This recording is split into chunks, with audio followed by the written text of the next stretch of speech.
masuk ke isinya ada kisah dan cerita yang kita bisa lihat bagaimana kisah ini mengawali hadis yang kita bahas.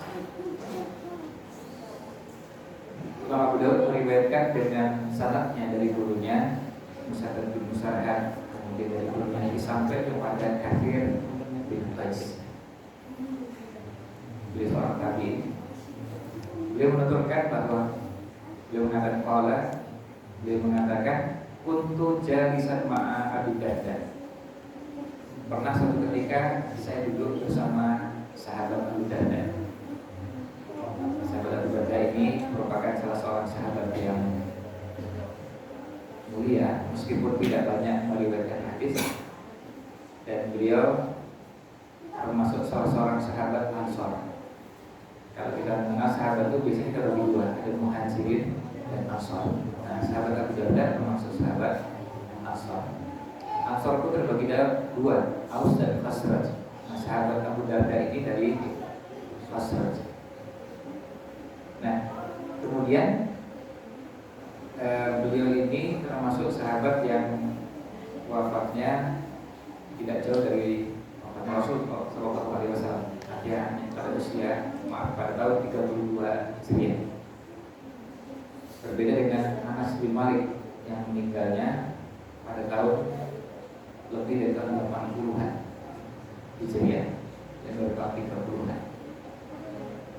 Nah, ini sahabat yang meriwayatkan, dan sahabat Abu Darda ini ketika itu sedang duduk dan Qais, sebagai mengatakan Kathir bin Qais atau Qais bin Kathir, kami ini sedang duduk atau saya sedang duduk bersama Abu Darda, sahabat Abu Darda di Masjid Dimashq, di Masjid Damaskus. Jadi ketika itu kami sedang duduk.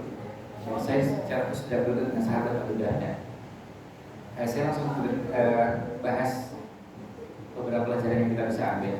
Ini merupakan satu cara belajar yang dikenalkan oleh Nabi SAW kepada para sahabatnya, dan sahabat teruskan kepada tabi'in dan generasi berikut.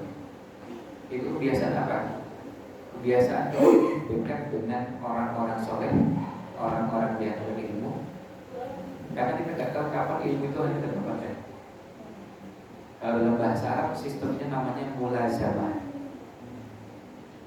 Kalau bahasa kita yang ngintipin, bahasa ngintipin, ngetut kayaknya ya, itu bukan bahasa Indonesia. Jadi banyak bergaul dengan guru, dengan ustaz, dengan kiai, bahkan sampai pada waktu-waktu di luar pelajaran. Karena kadang-kadang ilmu yang kita dapatkan itu justru di luar pelajaran. Kalau kita belajar pada seorang guru, kita kadang-kadang belajar dari caranya berbicara. Kalau di zaman sekarang misalnya, guru kita sedang pakai telepon, nerima telepon itu pakai tangan kanan atau tangan kiri, atau boleh dua-duanya. Terus ketika nerima, apa kalimat yang diucapkan pertama kali? Halo, Assalamualaikum, ya, atau apa kalimat yang diucapkan? Nah, itu bagian dari belajarnya. Dan masih banyak lagi yang lain. Membawa barang itu di tangan kanan atau di tangan kiri kalau membawa barang. Dan kita lihat dari orang-orang soleh yang berilmu, cara mereka membawa barang, mereka membiasakan dengan tangan kanan. Apa tidak boleh membawa dengan kiri? Bukan bicara boleh dan tidak boleh, tapi ada. Nabi Musa alaihissalam itu pakai tongkatnya pakai tangan kanan dan bukan tangan kiri. Allah berikan di Quran, wa matilka biyaminika ya Musa. Apa yang ada di tangan kanan? Jadi menggunakan tangan kanan untuk yang baik-baik. Ternyata kita juga temukan dalam hadis Nabi SAW itu membiasakan kalau yang baik-baik tangan kanan. Nah, sebaliknya kalau untuk yang tidak baik atau maaf untuk bersih-bersih menggunakan tangan kiri.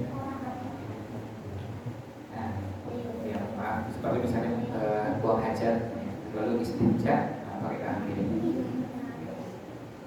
Lalu kalau sekian gigi tangan kanan apa tangan kiri? Nah, ini Jadi pembahasan di kalangan para ulama karena apa? Karena sikat gigi itu kalau masuk bersih-bersih seperti bersihkan kotoran atau masuk kategori yang bukan. Dan kita dapati ada beberapa ulama, misalnya muftinya Saudi yang sudah wafat di awal tahun 2020-an, yaitu Syekh Abdul Aziz bin Baz yang bisa dikenal Syekh bin Baz. Beliau kalau bersiwak atau menggosok gigi kita ambil. Jadi kalau bersiwak beliau menggunakan siwaknya dan menggunakan tangan kiri dan bukan dengan tangan kanan. Ketika di tangan beliau ngasih alasan itu. Karena masuk kategori bersih-bersih.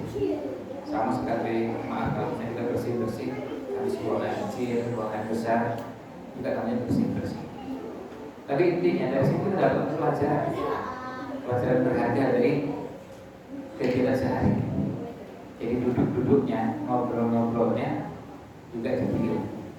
Nah, beliau cerita kali ini sedang duduk di Masjid Damaskus dengan sahabat Abu Darda. Kemudian faja'ahu rajulun. Lalu datanglah seorang laki-laki datang, faqala. Kemudian orang itu mengatakan, ya Abu Darda, wahai Abu Darda, inni ji'tuka min Madinatir Rasul sallallahu alaihi wasallam. Saya datang dari kota Rasulullah sallallahu alaihi wasallam, dari Madinah. Di hadis karena satu hadis balaghani yang sampai kepada saya annaka tuhaditsu bahwa engkau meriwayatkan hadis ini an Rasulillah sallallahu alaihi wasallam, dari Rasulullah sallallahu alaihi wasallam. Jadi ketika kata beliau ini, ketika saya duduk dengan sahabat Abu Darda, lalu ada orang yang datang masuk ke dalam masjid dan masuk. Sedang masuknya berada di negaranya Suriah. Nah, ketika itu orang itu datang kemudian menyampaikan bahwa saya ini datang dari kota Rasulullah SAW. Ketika mendengar kota Rasulullah SAW, ketika melihat ini, yang langsung terbayang di kita perjalanan jauh sekali, perjalanan yang sangat jauh. Sekarang kalau kita menggunakan yang punya handphone bisa ngecek pakai handphone ya, pakai Google Map. Masukkan kota Madinah atau Masjid Nabawi pakai tulisan Indonesia, lalu masukkan Damaskus. Terus jarak antara keduanya berapa? 1000 km. Ya kira-kira yang lebih dikit kurang dikit ya. Dan ini kan cuma nyari pakai jalan sekarang. Kalau dulu jalannya mungkin sedikit berbeda, tapi yang jelas kira-kira nggak kurang dari 1000 km. Bayangkan orang menempuh perjalanan lebih dari 1000 km, lalu kemudian disampaikan hanya untuk satu hadis. Jadi ini bukan lagi cuma hadir di pengajian. Ini betul-betul timba ilmu dan pulaan ilmunya sampai cari ke tempat yang jaraknya sampai 1000 km. Alhamdulillah Bapak Ibu sekalian, malam ini jaraknya kan dekat ya. Saya kata yang paling jauh 500 meter yang paling jauh. Mungkin juga ada yang kalau lebih dari itu ya masih bisa ditempuh, dan jalan kaki pun masih sangat masih tidak jauh. Jadi ini menjadi penyemangat bagi kita. Kalau ada pengajian yang jaraknya bukan cuma 500 km sampai 5 km, 10 km pun kita hadir. Karena sih jalan dekat, apalagi kita sekarang punya motor. Jadi orang ini kan datang ketemu sahabat Abu Darda, dulu nggak ada motor, bagi mobil, pesawat. Kalau kendaraan yang ada pada saat itu ya paling kuda, unta, keledai. Ya kita bisa bayangkan perjalanannya pasti lambat. Ya secepat-cepatnya kuda, tapi kan kalau perjalanan jauh kan nggak bisa cepet-cepet juga. Selanjutnya harus istirahat. Dan kendaraan yang dianggap paling kuat untuk perjalanan jauh di padang pasir adalah unta. Karena unta itu bisa menampung air untuk perjalanan. Ya kira-kira seperti mobil sama sekali. Kan ada tangki untuk bensinnya, kalau unta ada tangki untuk menyimpan air. Jadi perjalanan jauh masih punya cadangan air dalam jumlah yang banyak. 3 hari yang lalu dua alumni perguruan tinggi di Gorontalo yang meninggalkan Jogja dengan sepedanya. Jadi sudah menempuh perjalanan dari Gorontalo sejak tanggal 6 Juni. Terus kemudian pokoknya ya kalau di Gorontalo itu kan di Sulawesi yang di paling ujung. Terus kemudian naik sepeda berdua. Terus kemudian lewat Sulawesi Tengah sampai Sulawesi Selatan, kemudian ke nyebrang yang naik kapal laut. Setelah itu bersepeda lagi sempat ke Malang, Surabaya, terus sampai akhirnya Jogja. 3 hari lalu kita melepas keberangkatannya untuk melanjutkan perjalanan menuju Mekah.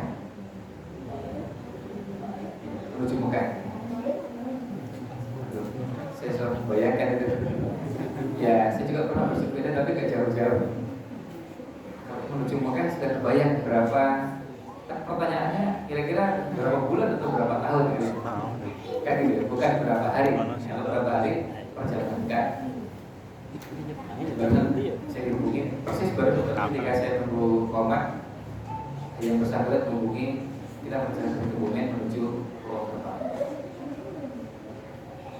Ya, artinya masih perjalanannya yang nggak bisa cepat-cepat juga karena harus mengatur stamina. Nah, kita bisa bayangin ini kendaraannya sudah lumayan sepeda dibanding jalan kaki. Dan perjalanannya sebenarnya kegiatannya berapa lama kira-kira? Ya paling tidak 1 tahun 1 bulan. 1 tahun 1 bulan itu sampai di Mekah. Nanti dari Purwokerto terus pokoknya sampai ke Merak. Setelah itu nyebrang pakai kapal. Setelah itu di Sumatera di Bakauni darat lagi sampai ke Aceh. Ya, lalu pindah ke negara tetangga dan seterusnya. Saya tidak tanya detail negara-negara mana yang akan dikunjungi. Yang jelas saya sudah konsultasi pada orang yang pernah melakukan perjalanan. Dan katanya kami ini belum seberapa karena 2 orang suami istri yang dari Malang itu berangkat ke Tanah Suci naik sepeda dan usianya lebih tua dari kami. Kami ini baru lulus kuliah tahun ajaran kemarin, jadi artinya masih muda. Terus saya tanya, ini udah biasa perjalanan jauh? Ya kalau jalan sepeda ya udah pernah ya. Yang satu itu lulus begitu wisuda pulang kampung jalan kaki dari kampus ke kampungnya 2 hari ya. Jalan kaki 2 hari dari kampus sampai sekarang besokan. Jadi bukan cuma perjalanan kalau tidak salah 75 km jalan kaki dari kampus sampai ke kampung. Nah, tapi kita lihat adalah kesungguhannya dan semangatnya. Ketika saya tanya kok bisa naik sepeda ya? Kok nggak cari yang lain? Sebenarnya ya sempat sebetulnya ingin hajinya backpacker gitu. Ya pokoknya dulu kalau ada truk ya ikut truk, nanti kalau ada mobil ya ikut mobil, kalau ada mobil bak terbuka ya ikut. Rencana begitu. Ada bisa sepeda aja. Bismillah, doanya mudah-mudahan bisa sampai selesai, ada yang bisa sampai tujuan. Misalnya sudah ganti ban belum? Sejak bulan Juni kan dipakai terus gitu. Kalau sepeda kita kan di rumah awet karena saya dipakai gitu. Nah, ini dipakai sehari kan berjam-jam dan harus siap dengan cuaca dingin dan cuaca panas. Akhirnya alhamdulillah sudah diganti. Nah, itu pun digantinya sebetulnya belum rusak, cuma ada orang yang maksa begitu sampai di Sulawesi Tengah itu maksa pokoknya bannya 4-4-nya, jadi karena 2 sepeda depan belakang jadi 4 ban dia ganti biar katanya cipratan pahalanya ya. Jadi kan sepeda mau menuju Mekah. Mungkin kemarin di Pleret ketika mau berangkat saja yang disampaikan saya tak mau pakai madu biar nanti dipakai untuk di perjalanan. Pokoknya ingin berangkat ke Tanah Suci dan katanya sudah sempat nabung berkali-kali tapi nggak bisa pakai kota kita simpan, bahkan sudah pakai gembok dan kuncinya sudah dibuang biar tapi tetap dibongkar juga. yang memang kalau nabung susah. Pokoknya bismillah berangkat. Nah, yang kita lihat adalah kesungguhan yang luar biasa. Ya, kesungguhan yang luar biasa untuk menempuh perjalanan.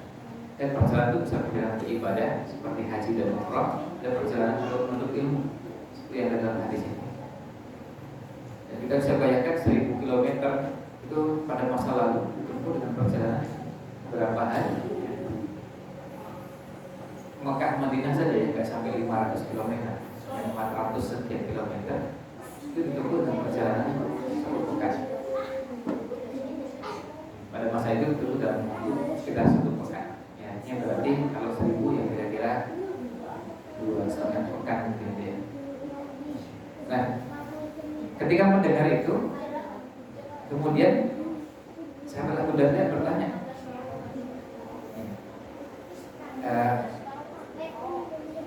tentang kondisi orang ini. Dan sebelum itu, ketika orang ini mengatakan bahwa saya mendengar Anda menyampaikan hadis dari Rasulullah SAW. Dalam hadis yang lain ditanyakan oleh sahabat Abu Darda, apakah Anda datang ke sini karena untuk bisnis? Maksudnya kan bisa jadi pergi ke Damaskusnya itu pulaan, sambil ketemu sahabat Abu Darda, atau mungkin nyarutan, atau mungkin ketemu keluarga silaturahim, kemudian sambil ketemu sahabat Abu Darda. Ternyata bukan. Orang yang mengatakan saya datang ke sini betul-betul hanya cuma untuk 1 hadis. Jadi bukan karena ada keperluan bisnis, bukan karena ada urusan hutang piutang, bukan karena memang mau ketemu saudara. Ternyata betul-betul murni hanya karena 1 hadis. Nah, hadisnya apa? Nah, hadisnya kemudian sahabat Abu Darda sampaikan, dan memang betul beliau mendengar langsung dari mulut Rasulullah Sallallahu Alaihi Wasallam. Nah, sebelum lanjut, inilah yang sebetulnya menjadi kelebihan yang dimiliki generasi awal Islam dan alhamdulillah diwariskan sampai sekarang. Itu apa? Keinginan menimba ilmu itu dari sumber aslinya. Kan ingin dengar langsung dari Rasul SAW, tapi Rasul sudah wafat. Terus gimana? Cari sahabat yang masih hidup, yang mendengar langsung, hadir langsung di majelis itu, dengar dari Rasulullah SAW. Nah, ini yang dinamakan dengan sanad. Dan sampai hari ini tradisi sanad ini alhamdulillah masih terjaga di kalangan umat Islam, sampai sekarang masih terjaga. Dan bukan hanya untuk Quran, kita mengenal ada sanad Al-Quran, tapi juga ada sanad untuk beberapa cabang keilmuan. Misalnya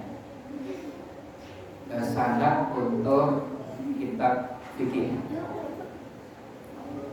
Kalau kita mengenal ada kitab fikih di mazhab Syafi'i atau di mazhab Hambali, kita bisa belajar ke beberapa ulama. Alhamdulillah sekarang ini masih ada ulama-ulama yang hidup yang belajar dari gurunya belajar dari gurunya sampai kepada penulis kitab.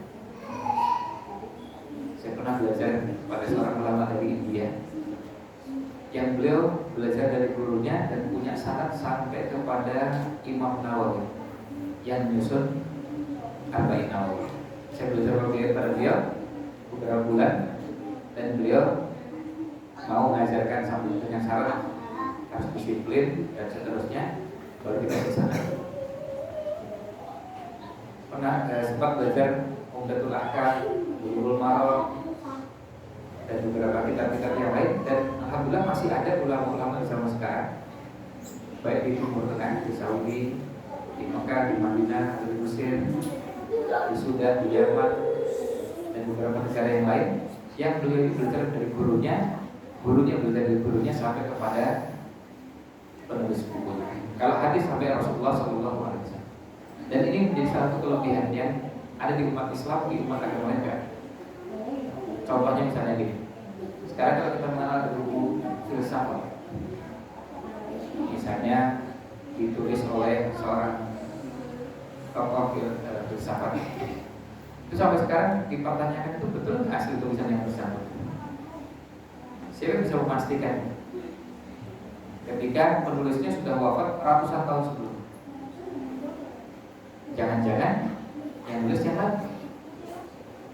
Jangan-jangan keasliannya masih dipertanyakan. Tapi dalam Islam, alhamdulillah, Al-Quran, hadis, kitab-kitab fikih, hadis, tafsir masih terjadi. Nah, inilah yang dinamakan belajar pada ulama, pada ustaz, pada kiai yang punya sanad. Dan alhamdulillah dalam situ masih terjadi. Kalau hadis sekarang ya sudah dibukukan.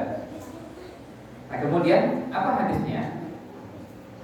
Lalu disampaikan oleh sahabat Abu Darda bahwa beliau mendengar Rasulullah SAW bersabda, "Man salaka thariqan," siapa yang menempuh jalan, yatlubu fihi ilman, yang dia menempuh jalan dalam rangka menuntut ilmu, salakallahu bihi thariqan min turuqil jannah, Allah akan bimbing dia untuk berjalan dengan salah satu jalan menuju surga. Itu ibaratnya seperti kalau kita buat garis. Jalan lurus itu kan garis, seperti garis lurus itu jarak terdekat antara dua titik. Kalau kita ingin cepat masuk surga, salah satu jalan yang paling penting kita tempuh adalah cari jalan yang bisa memastikan kita menuju surga dan paling cepat. Ilmu itulah caranya. Makanya kalau orang yang berilmu bisa lebih terjaga ilmunya dan bisa berpeluang masuk surga lebih baik dan lebih cepat dari yang lain. Karena apa? Karena caranya benar. Karena terbimbing dengan ilmu. Nah, sekarang ini salah satu yang sekarang ini sudah mulai hilang sejak adanya media sosial adalah ketika orang belajar bukan kepada ahlinya. Kadang orang belajar kepada orang yang bukan ahli. Contohnya misalnya dalam bidang agama, kita mengenal ada yang namanya ustaz. Tapi dalam bidang agama kita tidak mengenal ada ustaz yang ahli di bidang A dan B atau C yang bisa langsung dikenal oleh jamaah. Beda dengan dokter. Kalau dokter itu jelas ada dokter umum, ada dokter spesialis. Dokter spesialis juga macam-macam. Ada dokter spesialis penyakit dalam, ada dokter spesialis kandungan, ada dokter spesialis macam-macam. Dan sampai hari ini umumnya masyarakat nggak pernah keliru atau sangat jarang keliru salah mendatangi dokter spesialis. Apa pernah kita dengar ada ibu yang memeriksakan kandungannya ke dokter mana? Kan nggak ada. Kalau memeriksa kandungan ya ke dokter kandungan. Nggak ada ceritanya dokter ibu berangkat ke dokter memeriksa kandungan tapi yang dicari dokter mana? Enggak. Tapi kalau dalam bidang agama bisa gitu. Ada orang tanya kepada ustaz, tanyanya masalah fikih, ustaznya nggak ngerti fikih atau nggak mendalami fikih. Kalau tahu yang masih dangkal atau tidak mendalam ya. Tapi apakah ahli di bidang fikih atau bisa dijadikan rujukan di bidang fikih? Belum. Kecuali kalau kita ini tidak punya ustaz kecuali satu ini. Misalnya gini, sekarang kalau kita di kampung yang ada ustaznya cuma itu, ya udah belajar pada itu. Nah, mau pada siapa lagi yang ada cuma itu. Sama juga dengan dokter kan, kalau dokter di kampung itu cuma satu, ya sudah. Nanti kalau di tempat yang di situ tersedia dokter dalam jumlah yang banyak, kita bisa pilih sesuai dengan ahlinya, maka kita pilih. Dalam bidang agama kita belum sampai seperti itu. Selain juga memang kadang-kadang masyarakat belum tahu ini sebetulnya ustaznya bidangnya apa. Jadi fikih, hadis, tafsir, sejarah, fikih pun bisa macam-macam. Nah, dalam hadis ini Nabi SAW menyatakan bahwa siapa yang menempuh jalan dalam rangka menuntut ilmu, Allah akan bimbing dia jalan menuju surga. Ini artinya kalau kita ingin cepat masuk surga, harus kita awali dengan ilmu. Dan semua itu ada dari mulai yang besar sampai yang kecil-kecil. Misalnya dulu, kedua tahun yang lalu, dan pernah sampaikan bahwa kalau kita mau sholat, ya kita memastikan cara sholat kita ini benar berdasarkan tuntunan fikih. Ketika kita takbiratul ihram, telapak tangan kita angkat, posisi telapak tangan kita pastikan jelas menghadapnya ke kiblat, bukan ke bawah, bukan ke atas, bukan ke samping, apalagi ke belakang. Posisi telapak tangan. Nah, kemudian telapak tangannya diregangkan, dirapatkan pada saat takbiratul ihram. Dibuka pada saat takbir, posisinya dibuka seperti ini. Sama juga dengan posisi ketika sujud, juga posisinya dirapatkan dan bukan direnggangkan. Nah, ini contoh bahwa membahas tentang gerakan-gerakan sholat, kita pastikan bahwa cara sholat kita benar. Nah, dengan cara itulah kita bisa menjamin bahwa yang kita lakukan ini menjadi jalan untuk menuju surga. Dan dengan ilmu kita akhirnya bisa terbimbing. Kalau seandainya kita punya waktu, misalnya sekarang punya waktu 10 menit, kira-kira amal soleh apa yang akan kita lakukan yang paling besar? Yang membuat kita memilih adalah apa? Ilmu kita. Karena kalau dipikir-pikir 10 menit peluang amal soleh macam-macam dan banyak. Tapi kita bisa cari yang paling besar. Kemudian kalau ditanya amal yang terbaik apa, ternyata Nabi SAW menjawabnya beda-beda. Karena apa? Kondisi masyarakat beda-beda, kondisi masing-masing kita beda-beda. Kalau ada di antara kita yang kebetulan kondisinya masih punya orang tua, punya ayah dan ibu,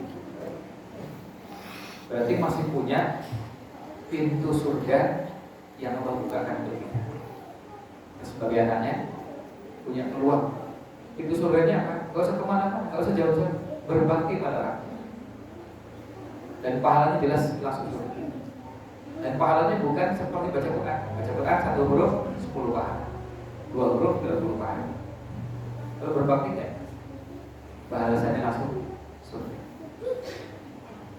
Ini saking besarnya, tapi juga saking beratnya. Sebab bisa jadi kita kadang-kadang mengeluh ketika merawat orang. Nah, hadis ini menjelaskan kepada kita tentang keutamaan hadir di masjid. Dan lanjutan hadisnya itu sama dengan beberapa hadis yang lain. Jadi siapa menempuh jalan dalam rangka menuntut ilmu, Allah memudahkan baginya jalan menuju surga. Kemudian wa innal alima la yastaghfiru lahu ma fis samawati wa ma fil ardh. Orang alim itu akan dimintakan ampunan oleh semua makhluk yang ada di langit dan di bumi. Langit, malaikat. Kalau di bumi apa? Sampai disebutkan ini wal hitanu fi jawfil ma, sampai ikan yang ada di dalam laut, di dalam air.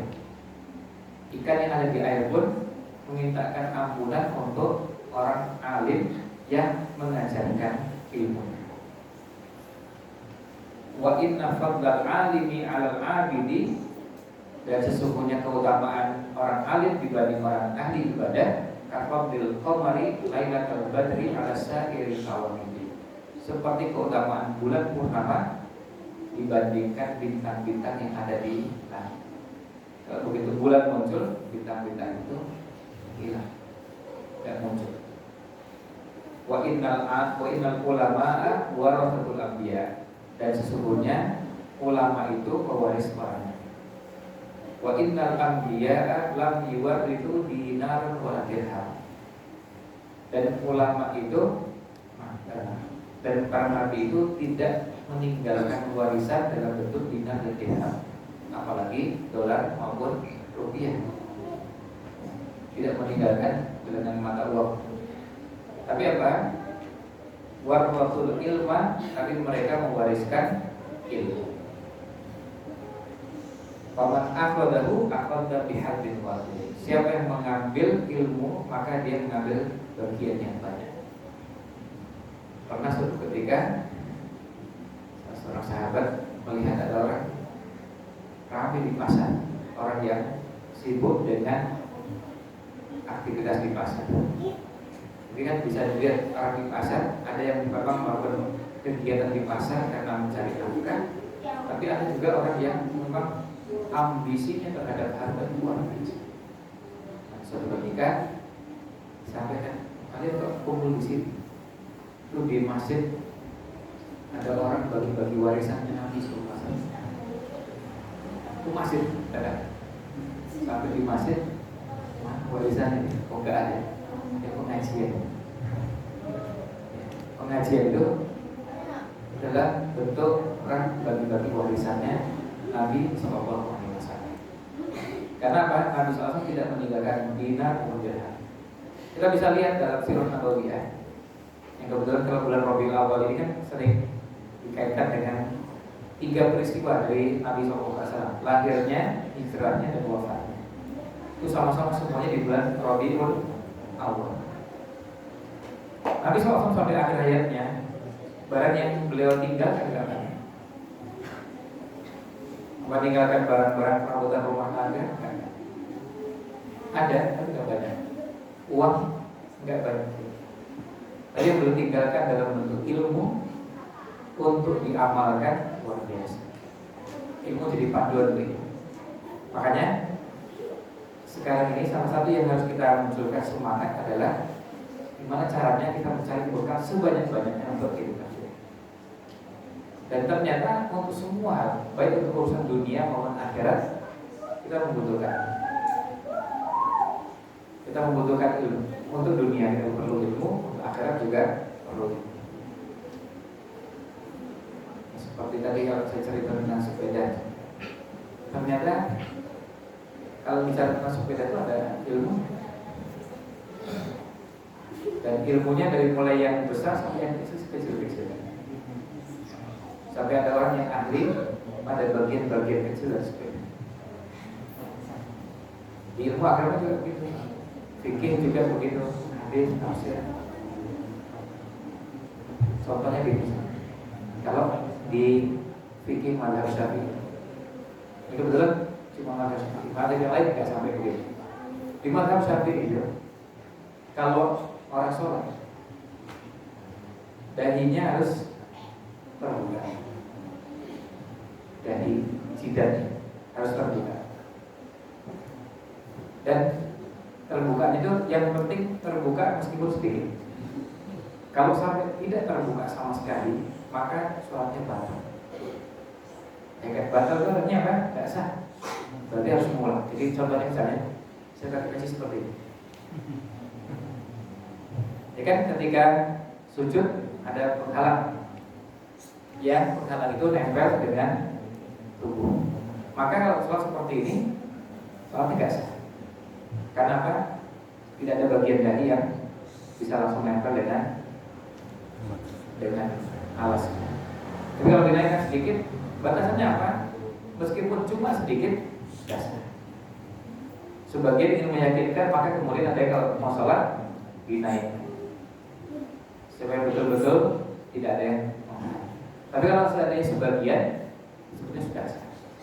Nah, itu contoh ilmu yang perlu kita ketahui. Karena apa? Jangan sampai pada saat kita sholat kemudian ada yang menutupi dahi kita ketika dalam matanya subat disebutkan, kalaupun sholat itu dengan ada sedikit saja, yang sedikit, maka sudah sah.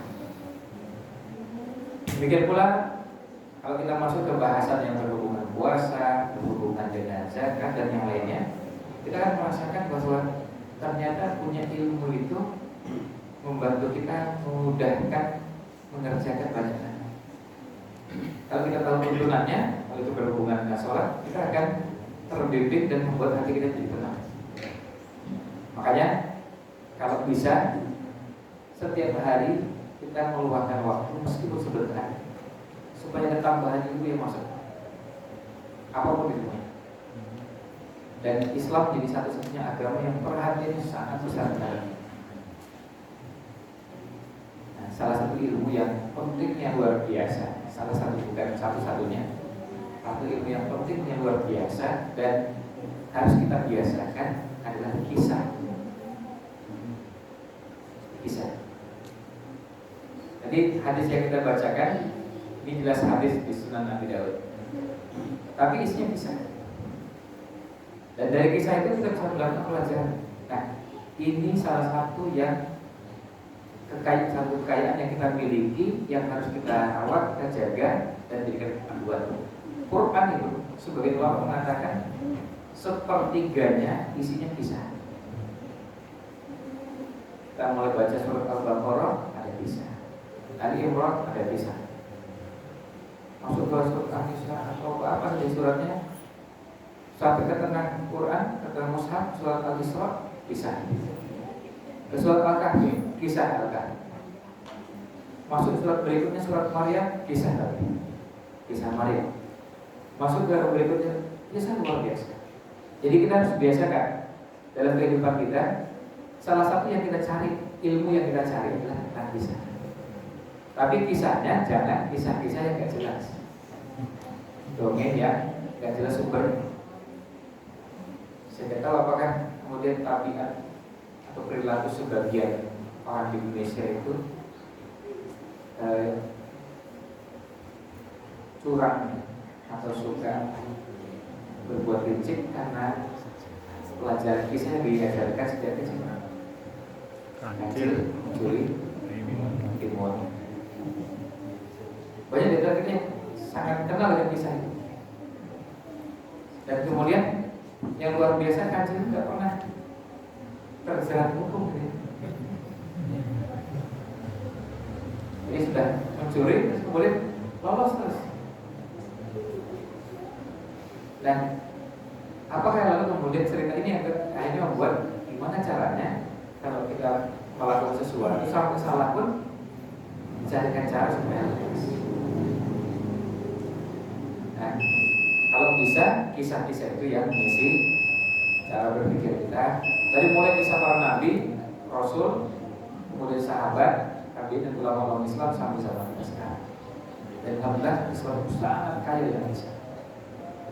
Kisahnya luar biasa kaya. Bayangkan sahabat itu, jumlah sahabat itu 120.000, yang mana 124.000.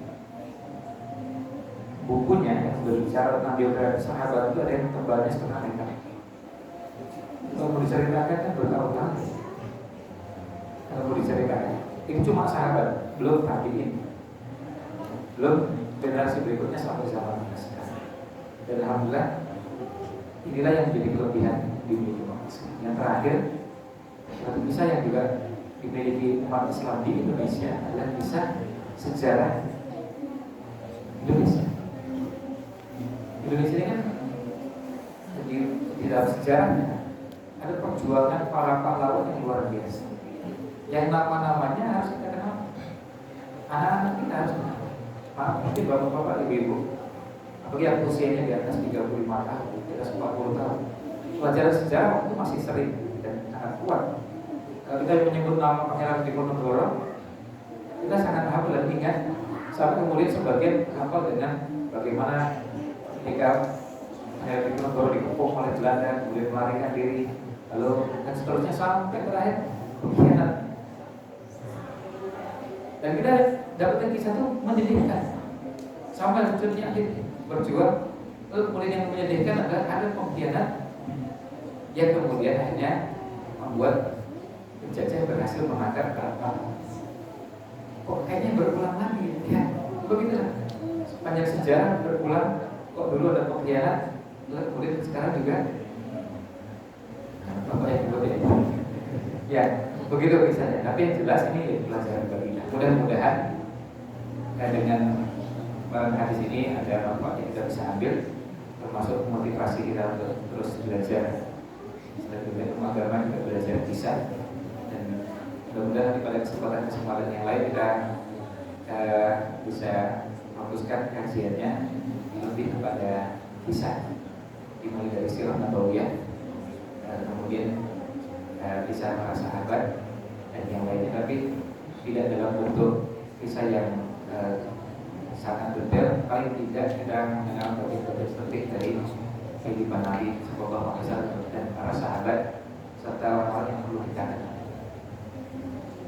Dan ada ungkapan salah seorang ahli yang beragama Yahudi yang mengatakan salah satu cara untuk menjauhkan umat Islam dari agama Islam adalah jauhkan dari sejarah.